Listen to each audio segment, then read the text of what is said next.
Selamat berjumpa lagi dengan saya. Video kali ini saya beri judul Membeli Rumah Tanpa Modal.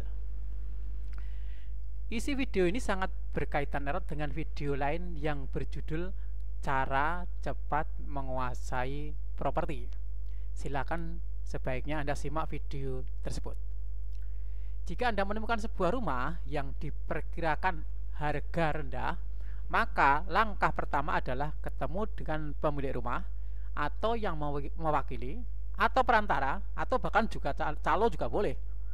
Calo nggak masalah, sebab nanti akhirnya yang diutamakan dalam pekerjaan ini adalah keberhasilan skema pengajuan kredit di perbankan. Kita bukan fokus ke objek rumah atau jaminan itu, tapi kita fokus ke skema pengajuan kreditnya.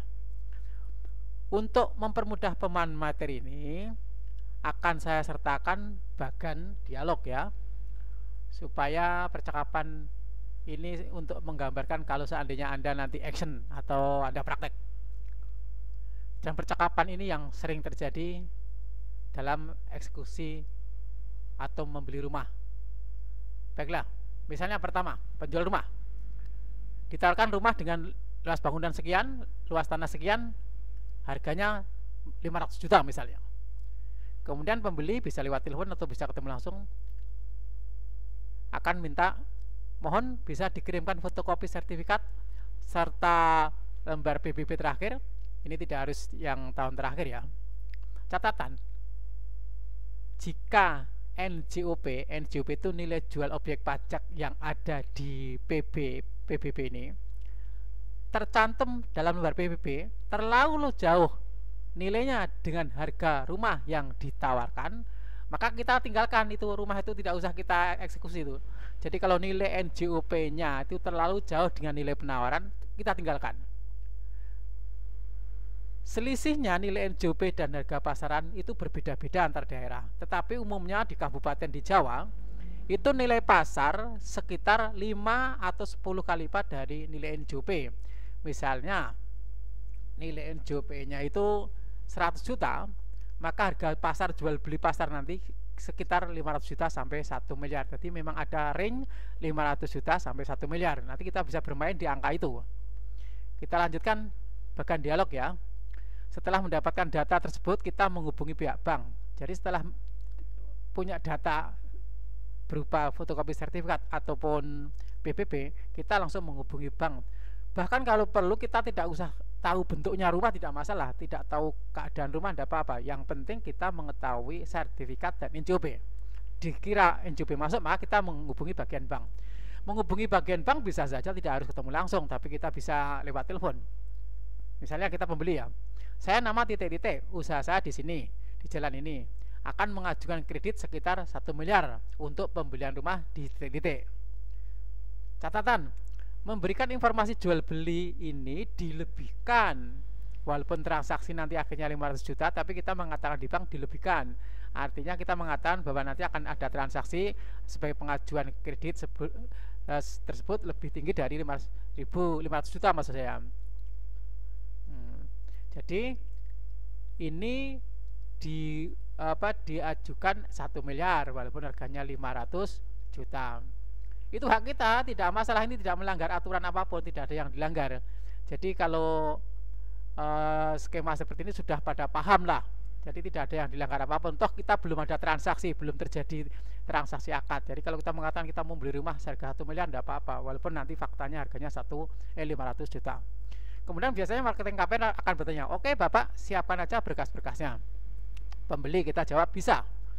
Kemudian marketing KPR biasanya tanya, apakah rumah sudah DP? Nah ini penting ini.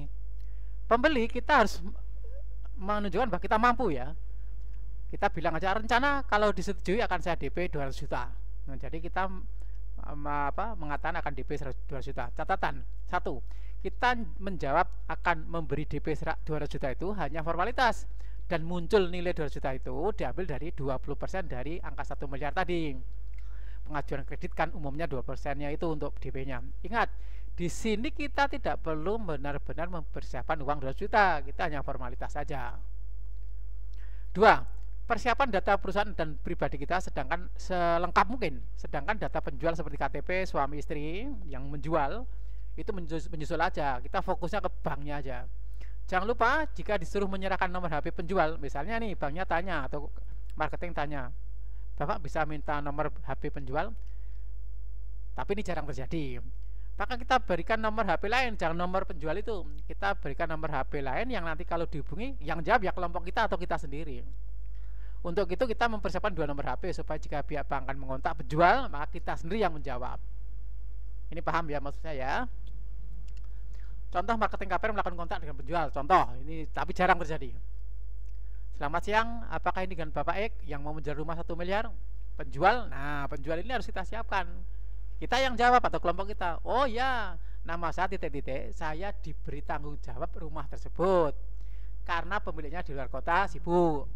Tapi semua sudah saya serahkan kepada calon pembeli mengenai informasinya. Nah, jadi si bank akan diarahkan kepada nomor handphone yang membeli, yaitu bernama Bapak sekian, Bapak ini gitu. Saya lanjutkan. Dengan jawaban seperti itu, maka bank akhirnya selalu akan berhubungan dengan pembeli. Kita bisa leluasa untuk memberi jawaban yang meyakinkan bank. Catatan lagi ya. 1. Jika semua data sudah lengkap, maka kita bisa menanyakan perkiraan plafon kredit yang akan disetujui bank. Biasanya marketing itu sudah akan memberitahu kita. Jadi kira-kira plafon yang akan disetujui berapa dengan skema performa kita tadi baik. Itulah maka sebaiknya Anda melihat video saya yang satunya yang berkaitan dengan ini. Nomor 2, jika respon bank positif dengan data kita, maka selanjutnya bank akan survei usaha kita. Belum survei rumahnya ya, baru survei usaha kita. 3, jika semua berjalan normal, maka terakhir bank baru akan survei rumah yang akan dibeli. Jika sudah semua berjalan normal, maka bank baru akan survei rumah yang akan dibeli atau jaminannya itu nanti. 4, usahakan kalau dari pihak bank akan survei rumah, yaitu mengukur atau memotret serta mengisi data sebagai pelengkap, kita harus mendampingi dan sebelumnya kita akan membuat kesepakatan dulu dengan penjual. 5, jika penjual ada di luar kota atau tidak ada di tempat dan hanya diwakili oleh orang lain dalam membuka kunci rumah, maka semua pertanyaan dari bank termasuk isian pelengkap data harus sudah kita tentukan jawaban dari kita sendiri. Jadi kita arahkan, kalau yang punya rumah tidak ikut, hanya misalnya pembantu atau tetangganya yang membukakan kunci, maka kita harus menjawab sesuai dengan skema kita. 6, data tambahan yang diperlukan hanya kisaran tentang harga rumah di sekitar dan kondisi lingkungan di sekitar. Jadi yang perlu dijawab itu biasanya hanya berkaitan dengan harga rumah itu dan kondisi lingkungan sekitar. Yang paling penting adalah plafon pinjaman kita disesuaikan dengan harga tersebut. Misalnya tadi kita mau mengatakan belinya 1 miliar, ya kita harus sepakat kompak lah 1 miliar. Kadang-kadang kalau saya perkuat dengan saya minta tanda tangan dari kantor kelurahan bahwa harga pasar daerah tersebut adalah sekian, itu boleh itu minta di kelurahan, paling kita bayar berapa lah untuk untuk dana yang bikinkan acuan harga itu. Jadi isinya tanah di daerah situ seharga sekian, gitu aja. Itu dari kelurahan bisa, dan itu sah, dan itu nanti akan menjadi memperkuat untuk appraisal atau penaksir harga rumah itu. Ini bahkan dialog selanjutnya jika setidaknya penjual rumah akan ikut dalam menerima survei bank. Nah, jika yang punya rumah itu di tempat, artinya ikut, kalau ada survei bank dia akan terlibat, maka kita sebelumnya harus tanya sama yang punya rumah, harus kompak dulu sama yang punya rumah. Kita pembeli ya, selamat siang Pak, kita bisa ketemu, bisa lewat HP ini. Rumah Bapak ini rencana akan saya beli, tetapi saya akan lewat perbankan. Sebab saya mempunyai plafon pinjaman maksimal dari bank 1 miliar. Jadi kita bukan mengatakan mau beli rumah Bapak 1 miliar di bank. Jadi penjualnya tidak merasa tersinggung. Kita mengatakan bahwa kita mempunyai plafon untuk pinjaman di bank tersebut 1 miliar Pak. Jadi nanti kita akan ajukan pinjaman 1 miliar. Untuk menambah meyakinkan ya mungkin akan saya tambah dengan sertifikat rumah saya gitu loh. Penjual biasanya jawabnya oke, gak masalah, yang penting rumah saya laku. Mau dikreditkan 1 miliar 2 miliar terserah, karena penjual itu pasti pengen rumahnya laku. Jadi gak masalah. Catatan ya, kalau penjual yang orangnya normal pasti tidak urusan dengan skema pembeli lewat bank atau tidak, walaupun dengan pinjaman yang lebih tinggi dari harga beli atau harga jual tadi. Yang penting kan rumahnya laku. Tetapi memang ada juga penjual yang tidak normal. Penjual yang tidak normal ini adalah orang yang selalu iri kalau ada orang lain mendapatkan uang. Dia tidak terima karena calon pembelinya mengajukan kredit di atas harga transaksi jual beli. Ya kalau menghadapi orang seperti ini kita tinggalkan aja, kita nggak jadi beli aja. Toh dia sendiri yang rugi, kita nggak jadi beli. Kalau kita kan belum keluar apa-apa, baru keluar fotokopi. Ya, terserah aja. Memang ada calon-calon penjual yang agak nggak normal ini ada. Oke lah. Nomor 2, itulah mengapa dalam video lain yang saya jelaskan kalau mau beli rumah tidak usah terlalu fokus kepada rumah, tetapi yang diutamakan adalah skema kredit bank. Maka kalau saya mau beli rumah itu tidak pernah saya mikir rumahnya, catnya, warnanya, bahannya itu nggak penting. Yang penting itu banknya dulu. Oke, 3. Jika kita tinggalkan atau batalkan pembelian rumah dari penjual yang tidak normal tadi, maka tinggal bilang sama marketing KPR toh bahwa rumah yang kita ajukan ternyata sudah laku. Jawaban marketing pasti, kalau begitu Bapak cari rumah yang lain aja Pak, yang setipe, karena data sudah masuk. Masih begitu, jadi jangan khawatir kalau seandainya kita menolak tadi rumah A, kalau data kita sudah masuk, sudah diverifikasi oleh analis, mesti akhirnya kita disuruh nyari yang lain. Oke, 4. Tetapi jika penjual sudah setuju, maka pada saat survei rumah atau jaminan yang akan kita beli akan lancar semua. Nah ini, ya artinya kalau si penjual itu setuju, ini menjadi lancar semua kan, tidak terjadi masalah. Tunggu sekitar 2 minggu maka akan diterbitkan surat persetujuan prinsip dengan plafon kredit yang telah ditentukan. Jika taksirannya harga rumah oleh bank, misalnya nih, akhirnya bank itu membuat surat persetujuan prinsip dengan taksiran harga rumah itu 900 juta, maka kita harus diwajibkan DP sebesar 20% atau sekitar 180 juta. Nah, sisanya 720 juta itu adalah beban kredit kita kepada bank. Sudah perhatikan, bank itu menakses 900 juta, maka dia akan mengucurkan dana hanya 720 juta dan kita disuruh DP 20 juta, 20% atau 180 juta. Ini harga rumah kan cuma 500 juta. Berarti kita nanti akan mengadakan DP-nya itu ya tidak beneran, karena harga rumah kan 500 juta. Iya kan? Padahal kita nanti akan dapat uang 720 juta. Jadi tidak perlu DP beneran, karena harga beli rumah sesungguhnya hanya 500 juta. Kita infokan ke bank saja bahwa kita siap DP kepada yang punya rumah. Kita mengatakan aja siap DP kepada yang punya rumah. Toh akhirnya sebenarnya kita nggak DP kan. Nah, kita mengatur waktu untuk ke notaris dengan penjual bersama-sama pihak bank untuk akad jual beli dan akad kredit. Oke, selanjutnya ke notaris. Ke notaris ini perhatikan baik-baik ini. Setelah semua beres, kita harus mempersiapkan sertifikat asli kan, serta mengajak penjual untuk akad jual beli di notaris. Di notaris hari itu uang cair juga hari itu, jangan khawatir. Jadi kalau notaris hari itu maka uang cair hari itu dari bank. Catatan penting ya, harga transaksi tadi kan 500 juta, sedangkan bank akan mengucurkan 720 juta karena bank menaksir harga rumah 900 juta, kita disuruh DP 180 juta.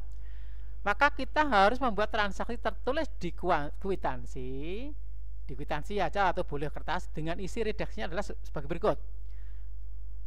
Kita sama penjual ya nih, kita sama penjual ya. Kita menulis kekurangan dana pembelian rumah 500 juta. Betul kan? Memang kekurangan dana 500 juta kan, memang harganya 500 juta kan.